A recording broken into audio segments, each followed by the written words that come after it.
Қайырлы күн достар, менің каналыма қош келдіңіздер. Бүгін мен өріктен шырын жасаймын.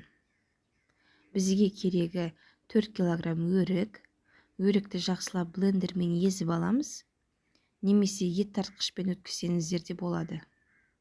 Міне өрігіміз дайын. Ал енді осы массаны марльдің көмегімен сүзіп аламыз.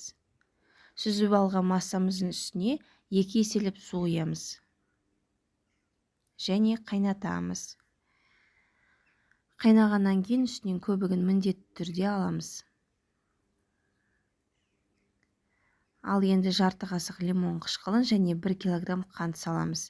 Тағы да 20 минут қайнатамыз. 20 минут қайнап болған соң банкамызды булап, осылай бөліп құйып шығамыз.